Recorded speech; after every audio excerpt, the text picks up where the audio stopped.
네, 우리 정부는 엄중히 항의하고 철회를 촉구한다는 방침입니다.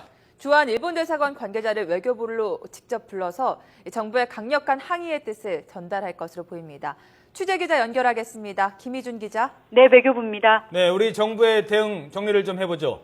네, 일본 정부가 독도 영유권 주장을 담은 교과서 해설서 지침 개정을 공식 발표할 것으로 알려짐에 따라 외교부는 잇따라 대책회의를 갖고 대응책 마련에 나섰습니다.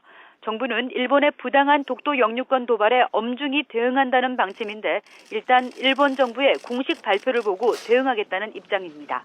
일본 정부가 교과서 해설서에까지 독도를 자국 영토라고 명기한 건 처음인 만큼 대응 수위를 높일 것으로 보입니다. 정부는 일본의 교과서 해설서 지침이 공식 발표되면 정부의 엄중한 입장을 담은 성명을 발표하고 주한 일본 대사관 관계자를 외교부로 불러 강력히 항의하며 해설서 개정의 철회를 촉구할 것으로 알려졌습니다. 특히 앞서 주한 일본 대사관 정무공사를 조치한 만큼 이번에는 배쇼고로 주한 일본 대사를 불러 이전보다 더 강력한 항의의 뜻을 전달할 가능성이 높습니다. 최악의 경우 주일 대사를 일시 귀국시키거나 소환할 가능성도 배제할 수 없습니다.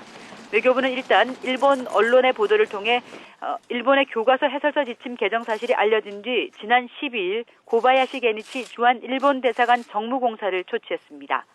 이 자리에서 정부 당국자는 일본 측에 사실 확인을 요청하면서 계획을 철회하지 않을 경우 한일 관계에 심각한 파장을 초래할 것임을 엄중히 경고한 바 있습니다.